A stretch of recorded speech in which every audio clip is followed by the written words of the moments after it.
लालू जी खुद मुख्यमंत्री, राबड़ी जी खुद मुख्यमंत्री, उनका दोनों बेटा नॉन मैट्रिक है और दोनों नॉन मैट्रिक होते हुए भी कैबिनेट मंत्री है, उप मुख्यमंत्री है।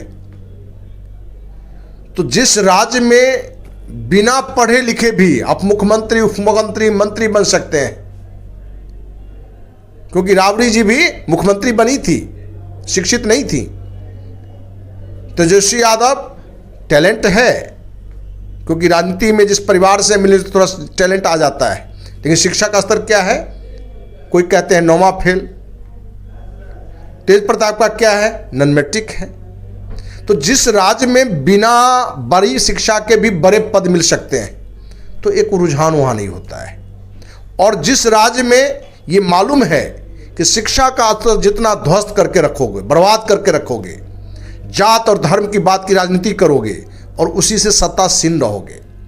बिहार का अगर शिक्षा व्यवस्था देखा जाए तो अभी हाल ही में 1,72,000 बिहार का बीपीएससी के थ्रू जो टीचर वैकेंसी आई है, उसके बावजूद भी शिक्षा व्यवस्था को अच्छा करने का नीतीश कुमार जी पहल करते हैं, बोलते हैं शिक्षा व्यवस्था को हमने कहीं ना कहीं बिहार को बहुत सुदृढ़ कर दिया है।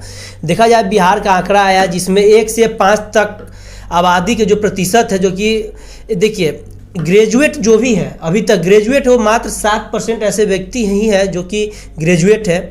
11 से 12 तक है जो कि 9.19% है। 9 से 10 तक 14% है, जबकि देखा जाए तो एक ग्रेजुएट हो मात्र 7% है। और अभी भी 10 से 12 का जो परसेंटेज है वो भी 9 से 9.5% है। क्या बिहार में शिक्षा व्यवस्था इतनी अच्छी कब होगी?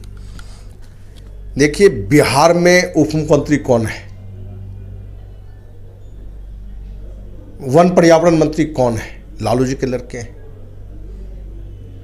लालू जी खुद मुख्यमंत्री, राबड़ी जी खुद मुख्यमंत्री, उनका दोनों बेटा नॉन मैट्रिक है और दोनों नॉन मैट्रिक होते हुए भी कैबिनेट मंत्री है, उप मुख्यमंत्री है। तो जिस राज्य में बिना पढ़े लिखे भी आप मुख्यमंत्री, उप मुख्यमंत्री, मंत्री बन सकते हैं, क्योंकि राबड़ी जी भी मुख्यमंत्री बनी थी, शिक्षित नहीं थी। तेजस्वी यादव टैलेंट है, क्योंकि राजनीति में जिस परिवार से मिले तो थोड़ा टैलेंट आ जाता है, लेकिन शिक्षा का स्तर क्या है? कोई कहते हैं 9वां फेल। तेज प्रताप का क्या है? नॉन मैट्रिक है।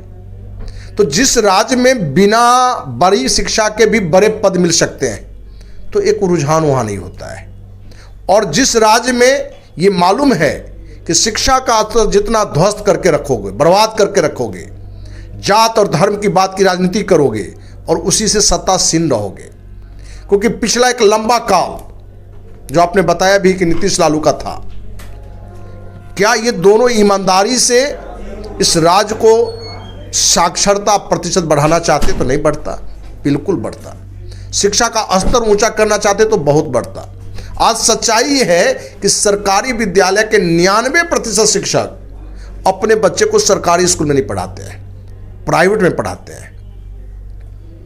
ये दिखाता है कि जो टीचर हैं उनको भी मालूम है कि हमारे स्कूल का जो शैक्षणिक स्तर होना चाहिए वो सही नहीं है, क्योंकि वो लोग शिक्षक में ज़्यादा आ चुके हैं जो अभी आपने 1,20,000 देखा होगा कि बड़ा सीना तानते हुए, गरजते हुए नीतीश और तेजस्वी कह रहा था कि भाई हमने इतिहास रच दिया है। कहा गया है कि 100 शिक्षक जो योग्य नहीं है उससे 1 शिक्षक ही काफी है। उनके ट्विटर हैंडल से तो ये भी कहा जाता है, उनके फेसबुक पेज से इस बात का उनके समर्थक बोल रहे हैं कि बिहार वासियों को बोल रहे हैं जो जिनको आप 9वीं फेल कहते हैं वो पीएचडी वाले को नौकरी दिए हैं। उन पर फिर क्या आपका? ये देश का दुर्भाग्य है, एक अयोग्य आदमी योग्य आदमी की नियुक्ति करता है। इससे बुरा क्या उस राज्य का, उस देश का होगा? अपने लोकतंत्र का ये सबसे बड़ा दोष है कि जाति धर्म की बात, भ्रष्टाचार की बढ़ावा देके आप सत्ता में आ जाते हैं। न आपके पास शिक्षा है, न सोच आपकी ऊंचा है। तो ऐसे लोग कहीं ना कहीं, अभी आपने कहा कि नालंदा में कुर्मी को ज़्यादा नौकरी है या कहीं भी कुर्मी को है, या पहले यादव की नौकरी थी, तो ये लोग कहीं डाटा बना लिए कि वोट की रणनीति के तहत वैकेंसी तो निकलता है नियमबद्ध, लेकिन टेबल के अंदर से बड़ी ईमानदारी से हम आपको बता रहे हैं कि बिहार के किसी भी विभाग में 50% नियुक्ति फर्जी होती है। जो व्यक्ति नियुक्त होते हैं वो उसके अधिकारी नहीं होते हैं। अधिकारी होता है वो जो गरीब का बच्चा है, लेकिन उसको नौकरी नहीं मिलता है। मिलता किसको है?